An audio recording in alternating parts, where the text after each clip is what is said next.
بسم اللہ الرحمن الرحیم۔ السلام علیکم۔ کیسے ہیں آپ سب یوٹیوب؟ امید کرتی ہوں خیریت سے ہوں گے۔ آج ہم آپ کو ایک ایسی قوم کا واقعہ بتائیں گے جس نے جو برائی اس سے پہلے دنیا میں نہیں تھی اس کی بنیاد ڈالی، اور وہ ایک ایسی برائی جس پر ان پر بہت بڑا عذاب مسلط ہوا اس برائی کی وجہ سے۔ تو ویڈیو پوری دیکھیے گا، چینل کو لائک کریں، سبسکرائب کریں اور شیئر کریں۔ یہ بہت ہی معلوماتی ویڈیو ہے۔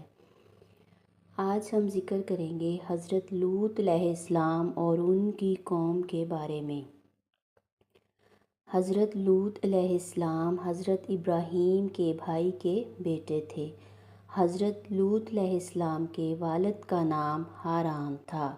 حضرت لوط علیہ السلام کا بچپن حضرت ابراہیم کی زیر سایہ گزرا، کیونکہ آپ کے والد آپ کے بچپن میں ہی انتقال کر گئے تھے، اس لیے آپ کا پورا بچپن حضرت ابراہیم کے زیر سایہ گزرا۔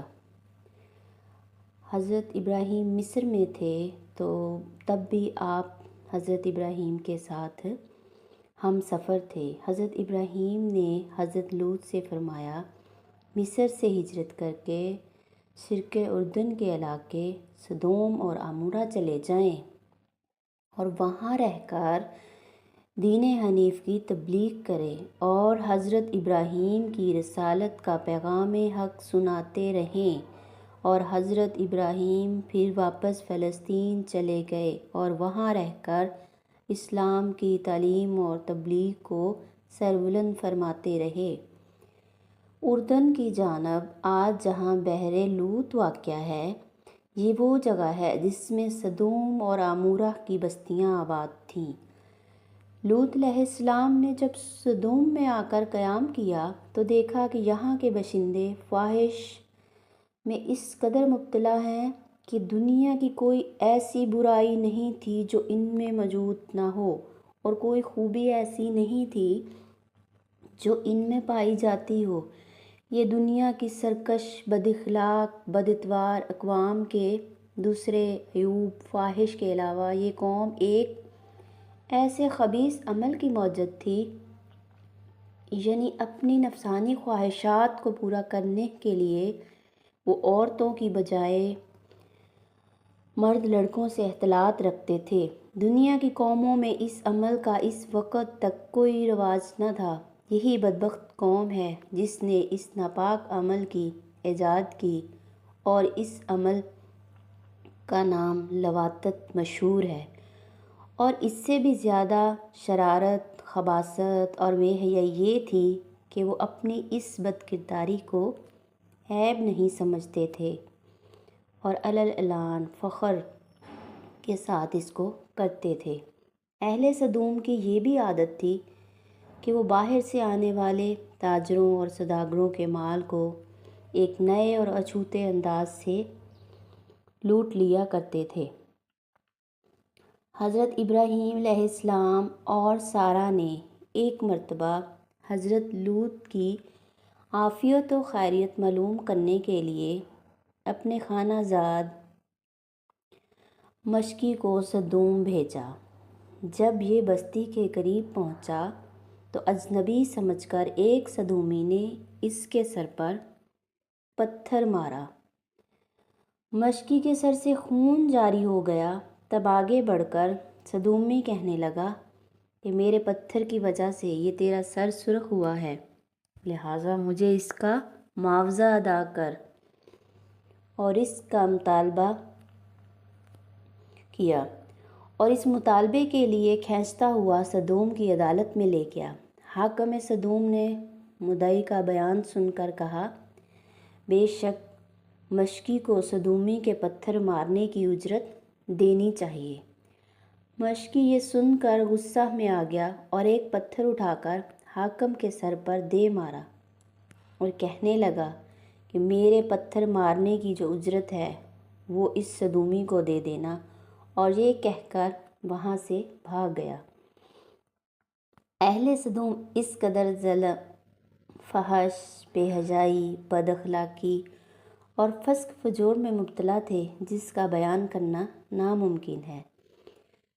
ان حالات میں حضرت لوط علیہ السلام نے ان کو ان کی بے حیائی خباثتوں پر ملامت کی اور شرافت اور طہارت کی زندگی کی طرف توجہ دلائی، اور آپ نے ان کو حسن خطابت، لطافت اور نرمی کے ساتھ جو ممکن طریقے ہو سکے ان سے سمجھاتے رہے اور ان کو سمجھایا، نصیحت کی اور گزشتہ اقوام کی بدعمالیوں کے نتائج ثمرات بتا کر عبرت دلائی، مگر ان بدبختوں پر ذرا بھی اثر نہ ہوا، بلکہ اس کا یہ الٹ اثر ہوا کہ کہنے لگے بے شک یہ پاک لوگ ہیں۔ قوم لوط کا یہ مزاحیہ فکرہ تھا، گویا حضرت لوط اور ان کے خاندان پر طنز کرتے اور ان کا مذاق اڑاتے کہ بڑے پاک باز ہیں، ان کا ہماری بستی میں کیا کام ہے، اور نصیحت سے غیظ و غضب میں آ کر کہتے کہ اگر ہم ناپاک ہیں، بے حیا ہیں اور وہ بڑے پاک باز ہیں تو ان کا ہماری بستی سے کیا واسطہ ہے، ان کو یہاں سے نکالو۔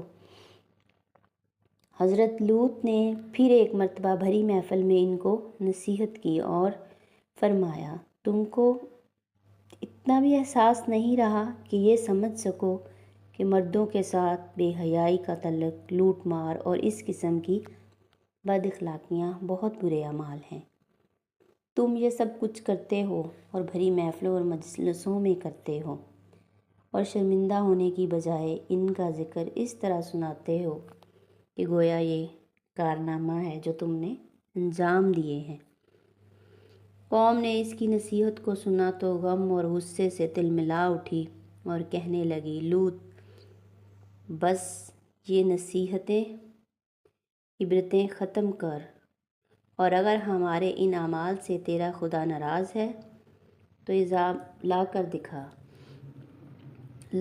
دکھا عذاب جس کا ذکر کر کر کے بار بار ہم کو ڈراتا ہے، اور اگر تو واقعی اپنے قول میں سچا ہے تو ہمارا تیرا فیصلہ ہو ہی جانا چاہیے۔ بس اس قوم کا جواب اس کے سوا کچھ نہ تھا کہ وہ کہنے لگے تو ہمارے پاس اللہ کا عذاب لے کر آ اگر تو سچا ہے۔ ادھر یہ ہو رہا تھا کہ دوسری جانب حضرت ابراہیم علیہ السلام کے ساتھ ایک واقعہ پیش آیا۔ حضرت ابراہیم علیہ السلام جنگل میں سیر کر رہے تھے، انہوں نے دیکھا 3 اشخاص سامنے کھڑے ہیں۔ حضرت ابراہیم نہایت متواضع اور مہمان نواز تھے، اور ہمیشہ ان کا دسترخوان مہمانوں کے لیے وسیع تھا، اس لیے ان تینوں کو دیکھ کر وہ بے حد خوش ہوئے اور ان کو اپنے گھر لے آئے اور بچڑا ذبح کیا اور بھون کر مہمانوں کے سامنے پیش کیا، مگر انہوں نے کھانے سے انکار کیا۔ یہ دیکھ کر حضرت ابراہیم نے سمجھا کہ یہ کوئی دشمن ہے جو حسب دستور کھانے سے انکار کر رہے ہیں، اور کچھ خائف ہوئے کہ آخر یہ کون ہے۔ مہمانوں نے جب حضرت ابراہیم کی پریشانی دیکھی تو ان سے ہنس کر کہا آپ گھبرائیں نہیں، ہم خدا کے فرشتے ہیں اور قوم لوط کی تباہی کے لیے بھیجے گئے ہیں، اس لیے سدوم جا رہے ہیں۔ جب حضرت ابراہیم کو اطمینان ہو گیا کہ یہ دشمن نہیں ہیں بلکہ ملائکہ اللہ ہیں، تو آپ ان کی رقت قلب جذبہ ہمدردی اور محبت اور شفقت کی فروانی غالب آئی، اور انہوں نے قوم کی جانب سے جھگڑنا شروع کر دیا اور فرمانے لگے کہ تم اس قوم کو کیسے برباد کرنے جا رہے ہو جس میں لوط جیسا خدا کا نبی موجود ہے، اور وہ میرا برادر زاد بھی ہے اور ملت حنیف کا پیروکار بھی۔ فرشتوں نے کہا ہم یہ اللہ کے حکم سے کرنے جا رہے ہیں، اور اللہ کا یہی فیصلہ ہے کہ قوم لوط اپنی سرکشی، بدعمالی، بے حیائی اور فواحش پر اصرار کی وجہ سے ضرور ہلاک کی جائے، اور لوط اور اس کا خاندان اس عذاب سے محفوظ رکھا جائے گا۔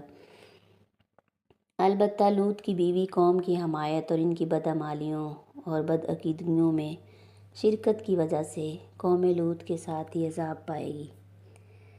غرض حضرت لوط کے ابلاغ حق، امر بالمعروف اور نہی عن المنکر کا قوم پر مطلق کچھ اثر نہ ہوا، اور وہ اپنی بد اخلاقیوں پر اسی طرح قائم رہی۔ حضرت لوط نے یہاں تک غیرت دلائی کہ اس بات کو نہیں سوچتے کہ میں رات دن جو اسلام اور صراط مستقیم کی دعوت اور پیغام دے رہا ہوں، اس کے بدلے میں آپ سے کچھ بھی معاوضہ نہیں لے رہا، کوئی اجرت نہیں مانگ رہا، کوئی نظر نیاز کا طالب نہیں ہوں۔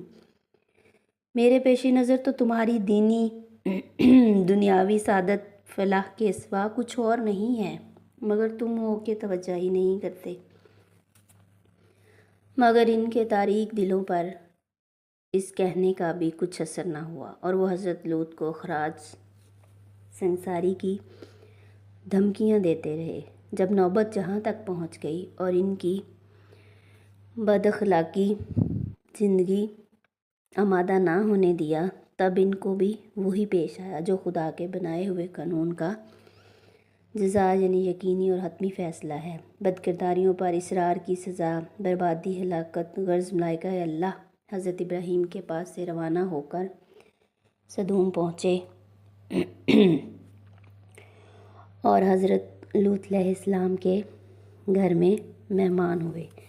یہ اپنی شکل میں بہت خوبصورت، حسین، جمیل نوجوان لڑکوں کی شکل میں تھے۔ حضرت لوط نے ان مہمانوں کو دیکھا، گھبرا گئے اور ڈر گئے کہ بدبخت قوم میرے ان مہمانوں کے ساتھ کیا کرے گی، کیونکہ ابھی تک ان کو یہ نہیں بتایا گیا تھا کہ یہ خدا کے فرشتے ہیں۔ ابھی حضرت لوط اسی کشمکش میں تھے کہ قوم کو خبر لگ گئی اور لوط علیہ السلام کے مکان پر چڑھ آئے اور مطالبہ کرنے لگے کہ تم ان کو ہمارے حوالے کر دو۔ حضرت لوط نے بہت منع کیا، تم میں سے کوئی بھی سلیم فطرت انسان نہیں ہے کہ وہ انسانیت کو برتے اور حق کو سمجھے۔ تم کیوں اس لعنت میں گرفتار ہو اور خواہشات نفس کی ایفا کے لیے فطری طریقہ عمل کو چھوڑ کر حلال طریقے سے عورتوں کو رفیقہ حیات بنانے کی جگہ اس بے حیائی کے در پہ ہو؟ اے کاش میں رکن شدید کی زبردست حمایت حاصل کر سکتا۔ حضرت لوط کی اس پریشانی کو دیکھ کر فرشتوں نے کہا، آپ ہماری ظاہری صورتوں کو دیکھ کر مت گھبرائیے، ہم ملائکہ عذاب ہیں اور خدا کے قانون جزائے اعمال کا فیصلہ ان کے حق میں اٹل ہے اور اب ان کے سر سے ٹلنے والا نہیں۔ آپ اور آپ کا خاندان محفوظ رہیں گے، مگر آپ کی بیوی ان ہی بے حیاؤں کی رفاقت میں رہے گی اور وہ تمہارا ساتھ نہ دے گی۔ آخر عذاب الہی کا وقت آ پہنچا۔ ابتدائے شب ملائکہ کے اشارے پر حضرت لوط اپنے خاندان سمیت دوسری جانب نکل کر سدوم سے رخصت ہو گئے اور ان کی بیوی نے ان کی رفاقت سے انکار کر دیا اور راستے سے ہی لوٹ کر سدوم واپس آ گئی۔ آخر شب ہوئی تو اول ایک ہیبت ناک چیخ نے اہل سدوم کو تہوبالا کر دیا اور پھر آبادی کا تخت اوپر اٹھا کر الٹ دیا اور اوپر سے پتھروں کی بارش نے ان کا نام و نشان تک مٹا دیا، اور وہی ہوا جو پہلی قوموں کی نافرمانی اور سرکشی کا انجام ہو چکا تھا۔ حضرت لوط ماں اپنے خاندان سدوم سے ہجرت کر کے چلے گئے تھے، جو سدوم کے قریب ہی ایک بستی میں آباد ہو گئے۔ آفتاب نکلنے کے بعد جب انہوں نے سدوم کی جانب دیکھا تو وہاں سے ہلاکت اور بربادی کے نشانات کے سوا کچھ نہ تھا۔ حضرت لوط نے پھر اس بستی کو بھی چھوڑ دیا اور اس کے قریب ایک پہاڑی پر جا کر آباد ہوئے اور امن و امان سے رہنے لگے، اور وہیں پر ان کا انتقال ہوا۔ تو ناظرین، آپ نے دیکھا کہ کیسے اللہ تعالیٰ کی نافرمانی کرنے والوں کے لیے عذاب کی وعید سنائی گئی ہے۔ تو ہمیں کوشش کرنی چاہیے کہ ہم بھی اللہ کی نافرمانی سے بچیں، اللہ ہم سب کی حفاظت فرمائے۔ اگر آپ کو میری ویڈیو پسند آئی ہو تو چینل کو لائک اور سبسکرائب ضرور کیجیے گا اور کمنٹس میں مجھے بتائیے گا تاکہ میں آپ کے لیے مزید اور معلوماتی ویڈیو لے کر آ سکوں۔ شکریہ۔